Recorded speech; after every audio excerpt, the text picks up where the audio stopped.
Europe 1, 11h30, bien fait pour vous. Julia Vignali et Mélanie Gomez. De retour dans Bien fait pour vous, votre magazine consacré à notre vie quotidienne dans lequel on cherche tous les jours à mieux consommer. Notamment, on vous parle de ces bons plans ou même de ces aliments qui nous font du bien. Alors justement, on va lancer à présent la séquence tendance de l'émission et ça démarre toujours par de la gastronomie. C'est Abdel Alaoui qui l'incarne aujourd'hui cette chronique. Bonjour Abdel. Bonjour tout le monde. On va cuisiner du réconfortant avec vous, un plat très adapté à la saison. Une bonne soupe de grand-mère. Ah ça oui, génial. Bah, moi j'adore. On va la rebrancher cette soupe, évidemment. J'espère. Évidemment, on va la revisiter. Ensuite, ce sera à vous de monter sur scène. Soisig Bolin, vous allez nous faire découvrir un cours d'un nouveau genre.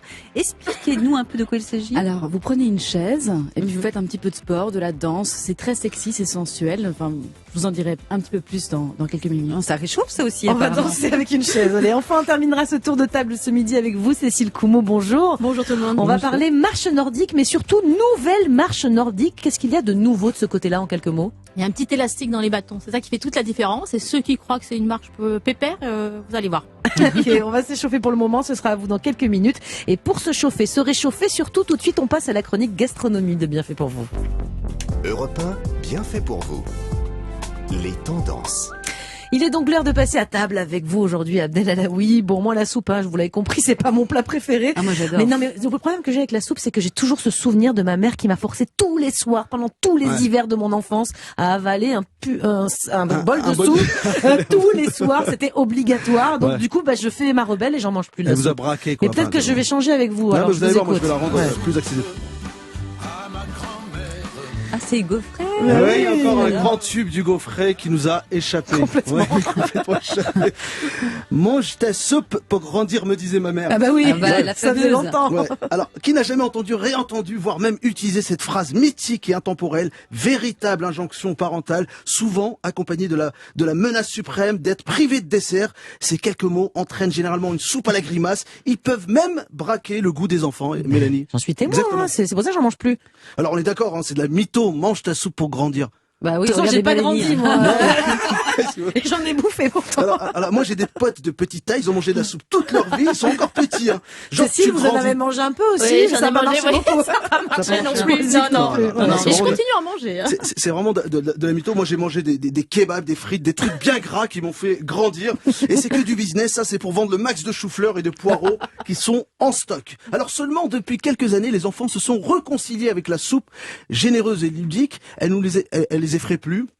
Et certains ont même leur recette de soupe préférée. Alors la soupe d'épinards avec des carrés de fromage. Ça c'est bon. vrai. C'est bon, ça marche. Ouais, Hein. ouais, C'est justement pour faire passer la soupe plus facilement, vous jetez un petit carré de fromage dedans, vous mixez tout ça, et ça la rend plus accessible, plus facile et plus ludique. Alors il y a la soupe de carottes au miel, juste des petites carottes comme ça C'est revenues bien sucré ça. avec du miel, des oignons, de l'ail, on met un peu d'eau, on mixe tout ça et on fait goûter ça aux enfants. Les enfants adorent la carotte. Et il y a la soupe de pâtes alphabétique. Ah, ça, c'est la préférée de ma fille. C'est vrai. Ah, elle cherche toutes les lettres. Par contre, ça prend des heures parce qu'elle veut écrire son prénom avec les vermicelles. C'est bon, mais c'est long. Et ça, c'est un petit conseil, c'est une petite astuce. Vous récupérez le bouillon de potage de la veille, et vous y rajoutez, pareil, des petites carottes comme ça en brunoise. Les brunoises, c'est des petits dés. Vous mettez vos pâtes alphabétiques au dernier moment dedans.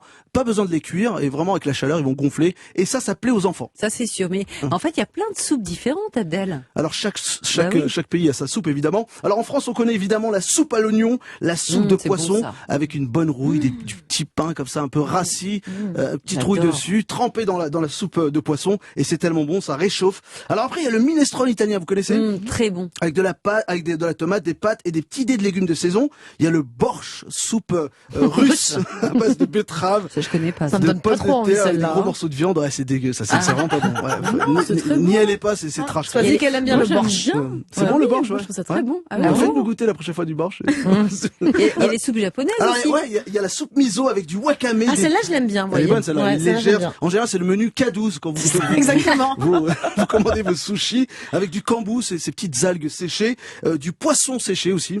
Chez vous, il y Elle a est très quoi? bonne, elle est très légère. Moi, j'aime bien la soupe miso. Après, il y a la shorba. Alors, chez moi, ça, c'est évidemment, bon, il y a la la shorba. shorba. Alors ça, c'est la soupe de l'Afrique du Nord, avec des tomates, des pois chiches, de l'agneau, Celle-là, elle comme est ça, bonne, hein. coupé finement, du cumin, du ras el hanout. Aussi, ma mère, elle de la m'avait fait la coriandre. shorba, peut-être j'aurais mangé de la soupe. Ah ouais, peut-être. C'est pas les mêmes calories, hein. On Non. passe à Moi, 1500 j'avais de la calories soupe par de bol. légumes avec plein de poireaux, beaucoup d'eau, hein, et des légumes en morceaux, là. Non, Bon. la shorba, c'est tellement bon. Au Maroc, il y a aussi la rira. La rira, Ah, qui est une ça, autre c'est bien. soupe. Plus Voilà. relevé, non? Plus relevé, et il y a pas ce qu'on appelle les langues d'oiseaux, ces petites vermicelles. Donc c'est vraiment pois chiches, je l'aime lentilles, bien, tomates. celle-ci, là. Elle est très bonne. Elle est un peu plus liquide que la shorba. Après, il y a la soupe vietnamienne à base de nouilles et de pousses de soja qu'on appelle le feu. Vous Ah connaissez, oui, ouais c'est oui, bon, oui, ça. oui. Ça s'écrit PHO. PHO, non, Ah, je crois exactement. qu'on disait faux, moi, on dit feu, en fait, Moi, je dis d'accord. feu, D'accord. mais ça se dit aussi faux. Faux. Voilà. Et qu'on sert d'ailleurs au petit-déj, au Vietnam. Ouais. D'accord. Alors, il y a le gazpacho, tout le Ah monde oui, connaît, ça, soupe évidemment. espagnole, Mélanie, évidemment, avec, qu'on vous sert froide. Qu'est-ce que c'est bon, Là, ça. le froid, ça passe, moi, il y a pas de problème. Le gazpacho, c'est toujours passé. C'est Ouais. bon. Vous avez une recette de gazpacho, d'ailleurs? Non, je le fais d'enfance pas très bien, c'est ma mère qui le fait. Mais nous, Ouais. on laisse des morceaux quand même un peu en légumes, avec des concombres un peu en morceaux, on met des pignons dessus. On met Voilà, des c'est ça, grillés, une recette ouais. du pain, voilà, du Ah, pain bien qu'on laisse sûr. rassir, évidemment. Ouais. On va le rôtir un peu au De four l'huile avec de d'olive, l'huile de d'olive. l'ail. Et on va le mixer pour lui donner un peu de texture, des concombres et des poivrons. Bref, il y a tellement de soupes dans le monde. On a fait le tour du monde avec vous, Abdel, mais est-ce que vous avez une petite recette maison à nous donner pour me réconcilier avec la soupe, peut-être? Bah, alors, attendez, là je vais vous donner envie de refaire de la soupe à la maison et de la faire à vos enfants.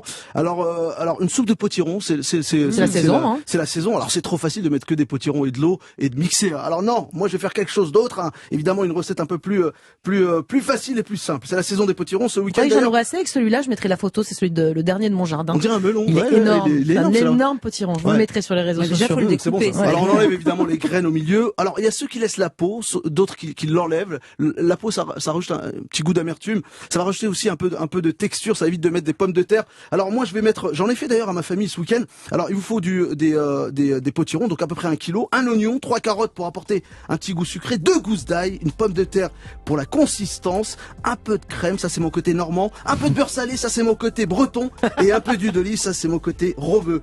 Du sel, du poivre, on coupe tout ça, on fait suer, on mouille avec un peu d'eau. Une fois cuit, on rajoute la crème et le beurre et on mixe et on rajoute quelques petites brisures de châtaigne un peu sucrées. Ça c'est bon. C'est pas mal, ça. On peut les acheter en bocaux, hein, c'est On peut ça. les acheter en hein, beaucoup ouais. en sous-vide, ça se vend aussi en post sous-vide et ne mettez surtout pas la crème de comment ça s'appelle Quand de ça châtaigne cuit. la qu'on tartine. Ah c'est oui, vraiment des la brisures. crème de marron, Ouais, vous la voulez crème dire? de Non, ça, c'est pas une bonne idée. Et là, on jette ça par-dessus et c'est pas mal, franchement. Moi, je mets un c'est peu bon. de muscade aussi dans cette Ouais, c'est soupe-là. bon, ouais. C'est pas mal. On peut mettre ce qu'on veut finalement, des petites graines de fenouil pour apporter un peu de Et des goût croutons. anisé. Et des croutons Moi, j'adore aillés. les croutons. Pourquoi on n'a pas parlé croutons?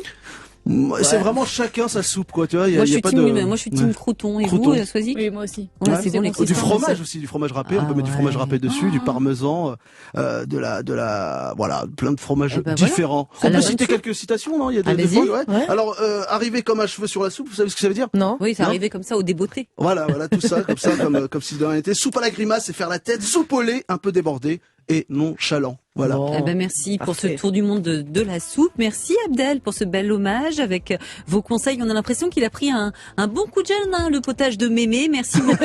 Dans quelques minutes, on ira encore à la recherche d'autres tendances et notamment des cours de danse sensuelle seront à l'honneur avec Soisig Belin. Et puis, on va bouger aussi avec Cécile Coumeau qui va nous faire découvrir ou plutôt redécouvrir un sport qui se modernise, la marche nordique comme vous ne l'avez jamais testé. C'est dans un instant et c'est sur Europe 1. Europe 1, bien fait pour vous. Mélanie Gomez, Julia Vignali. C'est bien fait pour vous jusqu'à 12h30 et notre séquence tendance se poursuit toujours dans la convivialité, la bonne humeur et des odeurs de soupe comme tous les jours.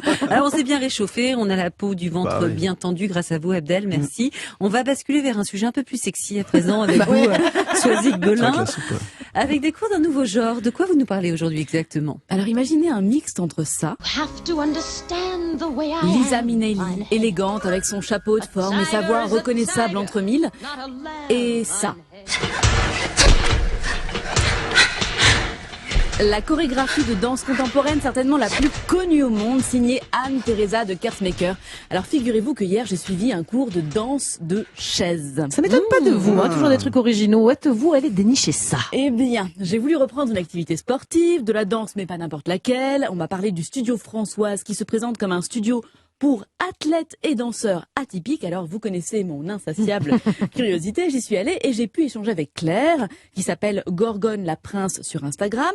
Après une formation académique plutôt classique, cette jeune femme a eu besoin d'arrondir, entendez par là de casser le côté rigide et strict du classique pour insuffler à son corps des mouvements plus souples, plus ronds, plus expressifs. D'où vient le chair dance et qu'est-ce que ça apporte au corps de la femme, mais pas que de la femme, parce qu'il y a des hommes aussi dans ton cours.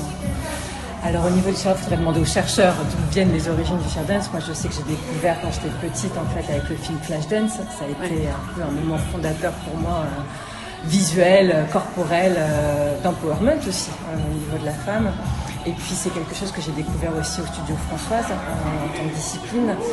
Moi ce que ça m'a apporté, c'est un accessoire de danse qui, comme il est présent, nous permet de savoir où positionner nos mains, comment nous asseoir. C'est une aide, je trouve, pour pouvoir exprimer un personnage, vivre une choré, puisqu'on a cette assise, tout le monde connaît la chaise, on est assis soit au bureau dessus, soit à la maison pour manger. Du coup, il y a une proximité avec cet objet qui, je trouve, nous permet plus facilement d'incarner un personnage. Oui, plus que le pole dance. Pour moi, la pole, c'est un peu la même chose, puisque ça reste un accessoire et dans lequel on sait comment s'y tenir, comment tourner autour, et je trouve que ça facilite la rentrée en danse.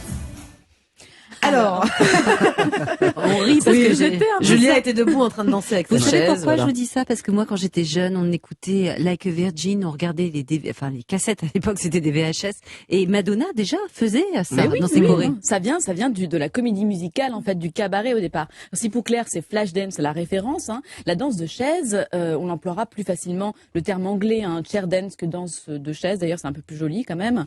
On la retrouve dans de nombreuses comédies musicales. C'est un objet du quotidien qui est détourné, mais c'est aussi un objet qui maintient et porte le corps, l'utiliser à des fins artistiques et sensuelles. Alors pourquoi pas finalement? Mais alors comment ça s'est passé Oui, pour parce que vous? je crois que vous êtes allé avec Abdel en plus. Non, je plaisante. Entre deux soupes. Ça invite à s'asseoir, cette histoire. Ça s'est très très bien passé.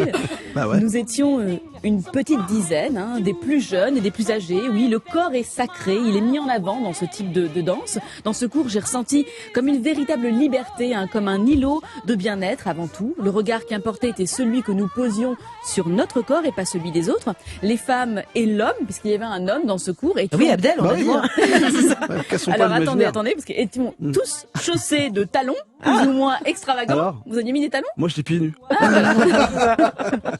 Les tenues étaient tantôt sexy, tantôt plus sportives.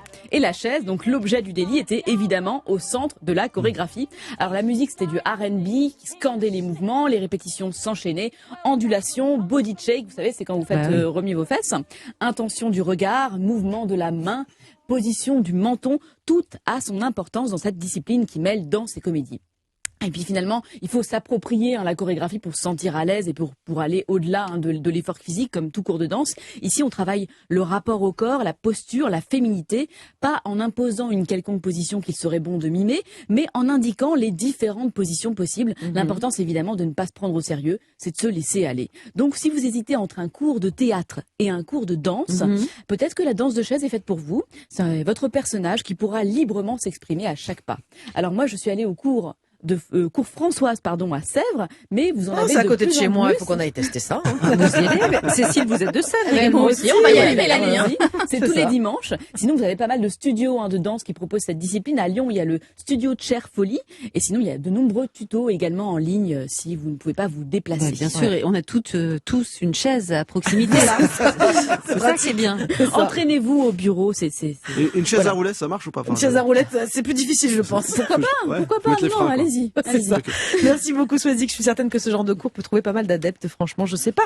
Pour vous, Julia, moi, je sors d'une hernie discale, donc je vais passer mon moi, tour là, mais je suis sûre que ça peut intéresser pas mal de gens. Alors, Cécile Coumeau, vous n'êtes pas notre coach sportif, mais pour Europe 1, vous êtes initiée au planté de bâton. Alors, pas celui de la traditionnelle marche nordique, non. La nouvelle tendance qui fait de plus en plus d'adeptes chez les quinquas et plus, ce sont des bâtons de marche que l'on appelle bungee pump. Je l'ai bien dit?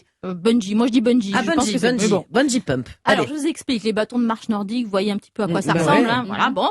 Alors, les bungee pump, je vous les montre, c'est ça, j'en ai un là. Donc sur Ils- europe1.fr, vous pouvez les voir, Voilà. évidemment. Hein. Ils ont un petit truc en plus, un élastique en fait. Ils intègrent un système de pompe de 20 cm à peu près qui donne une impression de ressort. Vous voyez, quand Ah j'appuie, oui, comme c'est ça fait un un ressort. vélo. Mhm. Alors, je vous dis tout de suite, on se transforme pas en kangourou pour autant. Avec les bungee pump, on ne saute pas, on marche quand même. Mais alors, c'est quoi l'intérêt alors? Parce que avec les bâtons de marche nordique traditionnels, quelle est la différence? Alors, il y en a plusieurs. Premièrement, quand vous appuyez, je vous l'ai montré, il y a une forme de résistance et donc c'est plus physique en fait. Si on compare la dépense énergétique engendrée par une marche d'une demi-heure à peu près à 6,5 km, donc c'est déjà pas mal quand même. Marche nordique. Voilà. Avec- Si on compare sans bâton avec des bâtons traditionnels et avec les bungee pump, eh bien, il n'y a pas photo en fait. Les bâtons en ressort vous font brûler 77% de calories en plus Wow, quand même. que si vous n'aviez Ouais. pas de bâton du tout et 32% en plus par rapport au bâton traditionnel. Ah ben, ça veut dire que c'est efficace pour ceux qui veulent perdre du poids, en tout cas. Exactement. Alors évidemment, à condition d'avoir un régime alimentaire adapté, comme toujours. Avec C'est la pas soupe, juste la la soupe au soupe, ça passe potiron très bien. d'Adèle, Voilà. c'est nickel. Hein. Exactement. Mais en plus, vous pouvez régler la résistance en fait des bâtons de bungee pump. Ça va de 4 kg à 10 kg, 4, 6, 8, 10 kg. Ouais. Et donc, vous dosez votre effort en fait. Moi, je me mettrai au minimum. Hein, je Voilà, crois. au début, C'est il vaut ça. mieux commencer par 4 kilos. Deuxième atout de ces bâtons, vous redressez en fait votre buste quand vous marchez et vous ouvrez grand la cage thoracique. Résultat, votre VO2 max, vous savez, c'est la quantité maximale d'oxygène que votre corps va consommer lors d'un effort. Eh bien, elle augmente d'environ 20%. Pas mal, hein? Troisièmement, avec ces bâtons, vous allez travailler la proprioception. Alors, c'est le... Oula, c'est quoi ça Bah oui, si on sait ce que c'est. On nous a déjà expliqué ici. J'ai Ah, oublié, bah moi. voilà, mais Bah Daniel n'a oui. pas bien écouté. Non. C'est la perception de la position des différentes parties Oui, du mais moi, corps. dès que ça parle de sport, autant la soupe, j'intègre, autant le sport, ça rentre et ça sort. Et c'est quand même très utile parce qu'avec l'âge, si on a des problèmes d'équilibre, eh bien, travailler la proprioception, c'est utile. Bon, alors sur le papier, ça a l'air formidable. J'imagine, Cécile, que vous avez testé les bungee pump. Et évidemment, j'ai pas résisté. Et comme c'est quand même un petit peu technique, je me suis adressée à Arja Jalkanen-Meyer. C'est une Finlandaise qui est surnommée la papesse de la marche nordique. Alors, elle a créé l'école de marche nordique de Paris et elle donne des cours dans le bois de Vincennes. Alors, pour Arja, marcher avec des bâtons, c'est naturel, parce qu'elle est globalement, elle est née avec des skis de fond au pied, donc C'est c'est ça. simple pour elle. Mais je peux vous dire que c'est pas le cas de tout le monde. Bras, jambes opposées, bras, jambes opposées. 1, 2, 1, 2. Quand on pose pied gauche, on pose main droite. Cherchez là le rythme pour que bras et jambes aient le même rythme. Le même rythme. Mode hop, hop. Quand tu poses le pied, tu poses l'autre bâton en même temps. Alors, mode, arrête de réfléchir et avance, ça va venir. Voilà, Pas réfléchir. Voilà, bon, une fois que vous avez chopé le truc, ça va plus ou moins vite selon les gens, il Ouais. faut allonger le pas, donner en fait de l'amplitude à votre marche pour que ce soit plus physique toujours. Et pour ceux qui pratiquent déjà la marche nordique, je suis sûre qu'il y en a parmi nos auditeurs, Non, ah, pas nous, en tout cas. Moi, je réponds non, tout de suite. Non. il va falloir oublier certains réflexes avec les bungee pump, comme nous l'explique Arja. Faut pas taper le bâton au sol.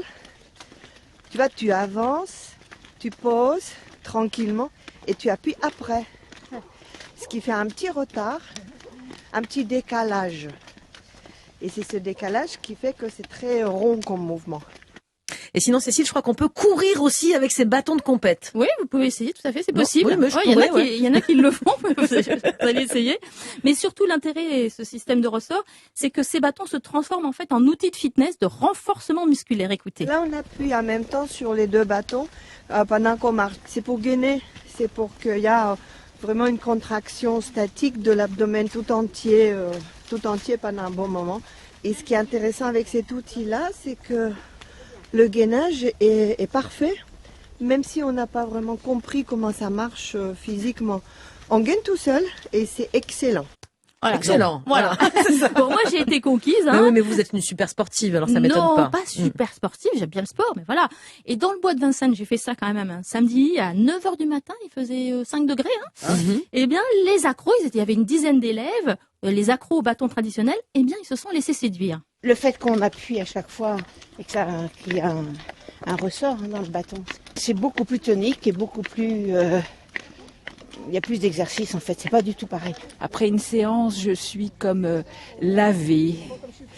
Moi qui n'aime pas courir, j'ai horreur de ça. J'éprouve beaucoup de plaisir à faire un effort. Et ce que j'aime bien aussi, c'est qu'on ne se mesure qu'à soi-même. Mais franchement, vous croyez que des sportifs avertis vont se laisser convaincre ? Je me doutais un petit peu de la question. Alors, premier élément de réponse, Aria, elle peut faire du 8 km/h, donc essayez de la suivre. Hein. Ouais. Et après, c'est quand même un sport d'endurance, donc si vous voulez vous dépasser, il existe des trails assez longs, des 100 km/h par exemple. 100 km par 100 km/h. Non, 100 km, c'est c'est bien. Mais 100 km, allez-y quand même, voilà. Ah, c'est pas mal. Ouais, c'est pas mal pour se challenger. Merci beaucoup Cécile pour ce focus sur ce sport qui a l'air très chouette, hein, qu'on ait plus de 50 ans ou pas d'ailleurs. Moi, je me lancerai bien de ces jours avec vous, Mélanie, quand vous aurez pu votre hernie. Ça peut prendre du temps réparer l'hernie discale. Merci à tous les trois. Bien fait pour vous. C'est terminé pour aujourd'hui, mais on se retrouve évidemment demain à 11h. Mélanie, demain, quel sera le programme? Alors demain, dans Bien fait pour vous, on se posera la question suivante. C'est quoi un bon patron, stratège, organisé, bon communicant? On verra ensemble quelles sont les qualités essentielles qu'il faut avoir pour être un bon manager. D'ailleurs, c'est qui la chef entre nous, Julia? On est à égalité, Ouais, Mélanie. Allez, ça nous va comme ça. Bon, d'ici demain, en tout cas, n'hésitez pas à nous envoyer vos questions, vos remarques, si vous en avez sur notre compte Instagram ou sur le répondeur de l'émission au 39 21. À suivre, c'est Europe Midi avec Romain Desarts.